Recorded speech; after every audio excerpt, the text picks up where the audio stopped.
देखो, सबसे पहले रोना नहीं है आपको। हाँ, आपको रोना नहीं है, क्योंकि मेरे पास सब बीमारी का इलाज है भाई, सब बीमारी का इलाज है। ट्रस्ट में भाई, मेरे पास सब बीमारी का इलाज है। देखिए, बहुत से बच्चे का लाइक मैंने कमेंट देखा। हाँ, हालांकि हजारों कमेंट आते हैं, उतना कमेंट रीड करना मेरे लिए पॉसिबल नहीं है, बट उनमें से कुछ कॉमन कमेंट्स हैं जो कि मैंने रीड किया। क्वेश्चन यही था कि सर, अगर सही से पढ़ाई नहीं किया है तो एग्जाम में क्या लिखें। हाँ, बहुत सारे जो है ना वहाँ पे बच्चे इमोशनल वाले जो रिएक्ट होते हैं ना, निराश वाले साइड वाले, वहाँ पे देते थे और वहाँ पे कहते हैं सर मेरा सही से तैयारी नहीं हुआ है, एग्जाम में क्या लिखें, कैसे करें सर, क्या करें, डर लग रहा है सर। हाँ, हमको एग्जाम से बहुत डर लग रहा है, मेरा कुछ तैयारी नहीं हुआ है, कैसे क्या करें सर, मुझसे पूछ रहा है। तो मैंने सोचा चलो एक वीडियो ही बना देता हूँ। तो आज की टॉपिक है कि सही से पढ़ाई नहीं किया तो इस सिचुएशन में एग्जाम में क्या लिखें भाई, एग्जाम में क्या लिखें। बच्चे ने ऐसा ऐसा यहाँ पे हमको कमेंट पूछ रहा था, मैंने उसी को उठा के यहाँ पे जैसे कि तैसे नोट कर लिया। बच्चे का कमेंट मैंने देखा कि सर कॉपी मिलने के बाद क्या करें जब मेरा सही से तैयारी ही नहीं हुआ हो, हाँ, एग्जाम हॉल में। तो आज की हम यही टॉपिक रखे हैं, चलिए इन पे हम डिस्कस करते हैं। तो चलिए वीडियो स्टार्ट करते हैं। टॉपिक है सही से पढ़ाई नहीं किया, कॉपी मिलने के बाद क्या करें, क्या लिखें, एग्जाम से डर लग रहा है, ये टॉपिक है, ठीक है। तो देखिए, अगर आपका भी सही से तैयारी नहीं हुआ है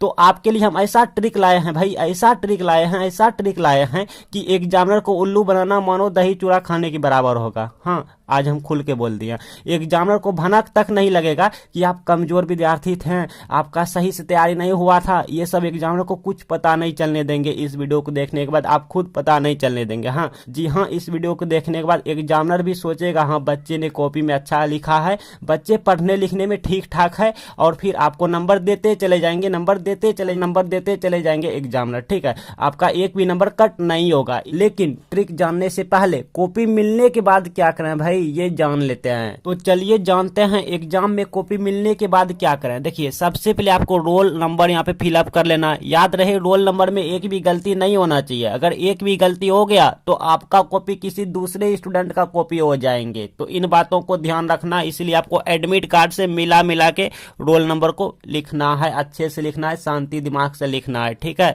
अच्छा, रोल कोड लिखना है।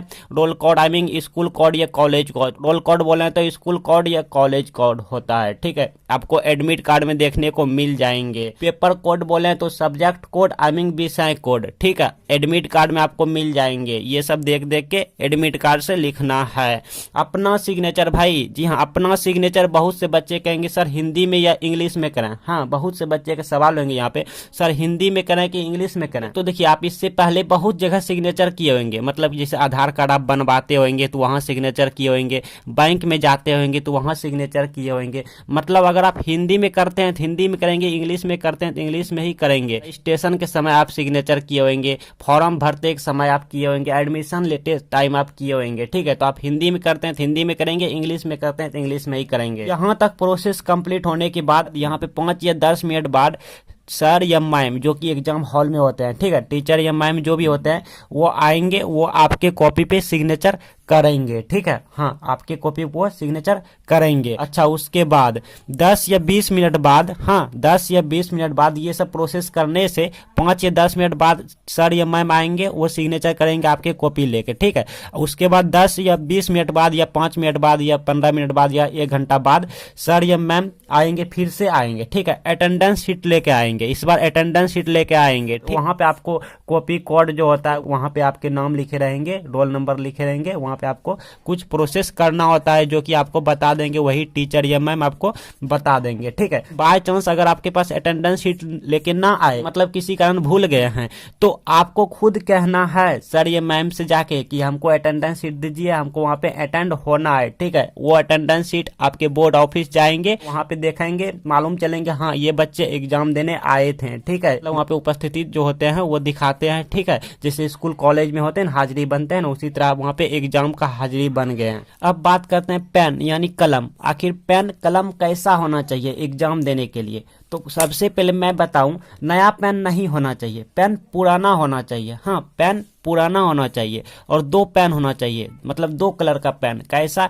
एक होना चाहिए ब्लू, हाँ, और एक होना चाहिए ब्लैक, ठीक है। अब आप कहेंगे सर ये ब्लू ब्लैक पेन क्या है, हमको ब्लैक पेन यूज करने नहीं आता, तो इस सिचुएशन में क्या करें? तो पहले आपको हम कॉपी लिखने का सही तरीका बता देता हूँ थोड़ा सा, कि कैसे ब्लू पेन का यूज करना है और ब्लैक पेन का यूज करना है। तो सबसे पहले बताऊं, नया पेन बिल्कुल नहीं लेके जाना है, आपको पुराना पेन लेके जाना है। कुछ ये वाला देखिए, ये कितना पुराना पेन है, पुराना पेन लेके जाना है। ये वाला पेन लेके जाना है, ये ऐसा पेन लेके जाना है, ठीक है। या फिर ये वाला ऐसा पेन लेके जाना है। ये जो 5 रुपये वाला पेन देख रहे हैं, ये 5 रुपये वाला, ऐसा ही आपको पेन लेके जाना है, या तो ऐसा ही आपको पेन लेके जाना है, ठीक है। और हाँ, वही पेन लेके जाना है जिस पेन से आप घर में प्रैक्टिस करते हैं, मतलब लिखते हैं, जिससे आपका हैंड राइटिंग अच्छा हो, मतलब हाथ में बैठ चुका हो, ठीक है, हाथ में बैठ चुका हो, ये जो हाथ में लिखते समय बैठ चुका हो। नया पेन भूल से भी नहीं लेके जाना है। ब्लैक पेन और ब्लू पेन का यूज करना सीखिए। देखिए, ये हमने ब्लैक पेन से लिखा है कि प्रश्न संख्या 4 के 4 का उत्तर, और अंडरलाइन किए हैं स्केल से। और यहाँ पे ये ब्लू पेन से लिखे हैं, बट यहाँ पे देखिए ब्लैक पेन से लिखे हुए हैं महेश्वर, ठीक है, इस तरह से। मतलब ये हमारा माइंड पॉइंट है, यहाँ पे किसी का ये नाम होता है, जो माइंड पॉइंट या माइंड टॉपिक रहेंगे उसको आंसर में आप ब्लैक पेन से लिखेंगे, ठीक है। कुछ इस तरीके से लिखेंगे। ब्लैक पेन का यूज आप यहाँ पे प्रश्न संख्या उत्तर संख्या में करेंगे, और उत्तर जो आप लिखेंगे, आंसर जो लिखेंगे, वो ब्लू पेन से लिखेंगे। ध्यान रहे, आंसर लिखते समय जो माइंड पॉइंट होंगे उसको आप ब्लैक पेन से लिखेंगे, ठीक है। ऐसा करने से एग्जामिनर का नजर यहाँ पे फोकस होंगे, केंद्रित होंगे, उनको सुविधा होंगे, ठीक है। हाँ, देखने में भी अच्छा लगेंगे, जैसे आप नोटबुक बनाते हैं ना, उसी तरह से लिखना है बोर्ड एग्जाम की कॉपी। अब बहुत से बच्चे कहेंगे सर हमको ब्लैक पेन यूज करने नहीं आता है, ब्लैक पेन कैसे लिखें, हम कभी किए ही नहीं है, खाली हम ब्लू पेन से ही लिखते हैं। तो उन स्टूडेंट को बता दूं कि आपको टेंशन नहीं लेना है, आप ब्लू पेन इस्तेमाल करते हैं तो ब्लू पेन ही करेंगे, ठीक है। जी हाँ, ऐसा नहीं कि अब हमने बता दिया ब्लैक पेन यूज करना, आप ब्लैक पेन ब्लू पेन करेंगे, तो ऐसे में आप गलती कर लेंगे। क्यों? क्योंकि आपका प्रैक्टिस नहीं हुए है भाई। जी हाँ, ब्लू पेन और ब्लैक पेन यूज करने के लिए, आई मीन कॉपी लिखने के लिए आपको प्रैक्टिस की जरूरत है। आप सोचेंगे आज मैं इस तरह देख लिया और एग्जाम में जाके black pen blue pen use करने लगेंगे तो नहीं कर पाएंगे, अच्छे से परफॉर्मेंस नहीं कर पाएंगे। इसके लिए आपको घर में प्रैक्टिस करने होंगे 5 दिन 10 दिन पहले, कि कैसे ब्लू पेन और ब्लैक पेन का यूज करना है, कहां कहां ब्लैक पेन से लिखना है, ठीक है। ये सब अगर आपको कुछ नहीं समझ आता, कुछ नहीं मालूम है, तो सिर्फ और सिर्फ आप ब्लू पेन से ही लिखेंगे। इसको ही ब्लू पेन, इसको ही ब्लू पेन, सब कुछ ब्लू पेन से लिखेंगे, कोई दिक्कत नहीं भाई, हम लेते हैं गारंटी, कोई भी दिक्कत नहीं है। अच्छा, बात करते हैं, बहुत से बच्चे कहेंगे हाँ सर हम ब्लू पेन और ब्लैक पेन यूज करेंगे, बताइए मुझे कैसे हम करना है। तो आपको कुछ इस तरह से बोर्ड एग्जाम की कॉपी लिखना है ब्लू पेन और ब्लैक पेन से, क्योंकि बहुत से बच्चे को मैंने भी देखा है वो black pen blue pen use करना चाहता है। तो कुछ इस तरीके से कीजिएगा, खंड ब है तो खंड ब लिखिएगा, मतलब ये प्रश्न में देख देख के, अपने से नहीं लिखिएगा, अपने से सब गलती हो जाएगा, प्रश्न में देख देख के लिखना है। देखिए, खंड ब है तो खंड ब लिखना है, लघुत्तरीय प्रश्न है, लघुत्तरीय प्रश्न लिखना है, और टॉपिक यहाँ पे ब्लैक पेन से लिखना है, लेकिन उससे पहले प्रश्न संख्या लिख देंगे, डॉट डॉट करके 2 अंक स्तरीय प्रश्न, कुछ इस तरह से उत्तर में लिखना। उत्तर में लिखते समय जो माइंड पॉइंट है, जैसे देखिए बेंजामिन फ्रैंकलिन, ये भी किसी का नाम हुआ, मतलब माइंड पॉइंट है, इसको ब्लैक पेन से लिखना है, लास्ट में अंडरलाइन कर देंगे, एग्जामिनर को बता जाएंगे हाँ मेरा आंसर यहाँ तक एंड हो गया, समाप्त हो गया। अब दूसरी प्रश्न का आंसर देने के लिए, जैसे मान लो हमने 12 नंबर का आंसर दिया, अब 13 का देंगे, तो यहाँ पे एंड होने के बाद 2-3 लाइन गैप रखना है, खाली छोड़ना है। आगे है, सबसे पहले बोर्ड कॉपी मिलने के बाद आप शुरुआती पेज 1 से 3 पेज तक जो है ना, उसमें कट क्रॉस कुछ नहीं करना, एकदम सटीक सटीक अच्छे से लिखना है, ठीक है ना। मतलब शुरुआती पेज, मान लो जैसे एग्जाम कॉपी दिया, अब एग्जाम का 1 पेज 2 पेज 3 पेज जो होते हैं, उसमें से 1 से 3 पेज में कट क्रॉस कुछ नहीं करना। अब मैं आपको थोड़ा सा यहाँ पे दिखा देता हूँ, 1 सेकंड। मान लो ये हमारा क्या है, ये हमारा कॉपी है, ये प्रश्न पेपर है, लेकिन एक पल के लिए मान लीजिए सपोज डेट ये हमारा प्रश्न कॉपी है, यहाँ पे मैंने रोल कोड, रोल नंबर, अपना नाम, लाइक सब कुछ लिख दिया। अब बहुत से बच्चे क्या करेंगे, यहीं से उत्तर लिखना शुरू करेंगे, तो नहीं भाई, इस पेज में उत्तर नहीं लिखना, उत्तर यहाँ से लिखना है, प्रश्न संख्या यहाँ से लिखना है, ये पेज हमारा खाली जाएगा, ठीक है। जैसे मान लीजिए यहाँ पे रहते हैं नाम ओम सब कुछ लिखने रहता है, तो ये पेज, एक पेज जो ये एक पन्ना की बात कर रहा हूँ, एक पन्ना में इधर सदा भी रहेंगे तो इधर आंसर नहीं लिखना, आंसर यहाँ से लिखना है, आंसर यहाँ से लिखना है। और 1 से 3 पेज आपका अच्छा होना चाहिए, जैसे 1 पन्ना और इधर 2 पन्ना 3 पन्ना, पेज बोलूँ तो 6 पेज हो जाता है, बट ठीक है, इतना इनफ है। अब कहेंगे सर काट पीट कैसे ना करें सर, धोखा से हो जाए तो उपाय क्या है सर कि काट पीट ना हो। तो इसके लिए देखिए आपको क्या करना है, प्रश्न पेपर में लाइक बहुत से क्वेश्चन होते हैं, तो इन बहुत से क्वेश्चन में से जो प्रश्न आपको आता है सबसे पहले उन्हीं को लिखेंगे, ऐसे में कट क्रॉस नहीं होंगे, क्योंकि आप उस क्वेश्चन का आंसर अच्छे से जानते रहेंगे। अब कहेंगे सर तत्काली अगर गलती हो जाए तो बाय चांस अगर कोई मिस्टेक हो जाए, देखिए आपको क्या करना,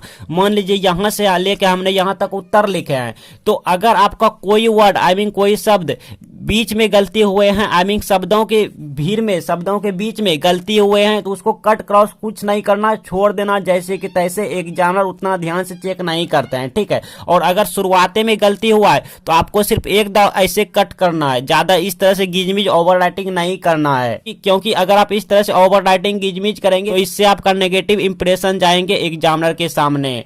तो अब बात कर लेते हैं वो ट्रिक की जो हम स्टार्टिंग में कहा था, वो ट्रिक, ठीक है। तो देखिए ट्रिक के लिए क्या किया है, स्पेशल हम वीडियो बना दिया है। जी हाँ, आप यहाँ पे ध्यान से पहले मेरे बातों को सुनिए। और हाँ, एक बात और बता दूं, 12 क्वेश्चन पेपर के लिए आई मीन क्वेश्चन आउट के लिए इस चैनल को सब्सक्राइब करके रखना, यहीं पे आपको मिल जाएंगे। अगर क्वेश्चन आउट होते हैं तो यहीं पे मिलेंगे। देखिए यहाँ पर प्रश्न पेपर में बहुत से क्वेश्चन होते हैं। अब ये प्रश्न पेपर जैसा हो, चाहे मैथ का हो या साइंस का हो, समझ रहे हैं, लाइक जो भी पेपर हो, लेकिन यहाँ पे बहुत से क्वेश्चन रहते हैं। अब इन बहुत से क्वेश्चन में से किसी प्रश्न का उत्तर नहीं आए तो, कोई प्रश्न हम नहीं जानते हैं एग्जाम में तो छूट जाएगा ना, तो नहीं छूटेंगे भाई। अगर आप इनमें से कोई भी प्रश्न का उत्तर नहीं जानते हैं तो भी नहीं छूटेंगे, तो भी आप पास होंगे। मैथ के ऑब्जेक्टिव में कुछ ना आए तो कैसे सब सही होगा, मैथमेटिक्स सब्जेक्टिव में कुछ ना आए तो कैसे क्या करना, फिजिक्स में, केमिस्ट्री में, साइंस में, संस्कृत में, हिंदी में, इंग्लिश में कुछ ना आए तो कैसे क्या करना, सब कुछ यहाँ पे बता दिया है। आप बारीकी से जितना जल्दी हो सके सभी वीडियोज को देख लीजिए, एग्जाम में वही काम देंगे और कोई काम नहीं देंगे। और ऐसा ट्रिक वाला वीडियो कहीं नहीं मिलेंगे, यहीं पे मिलेंगे मेरे ही चैनल पे।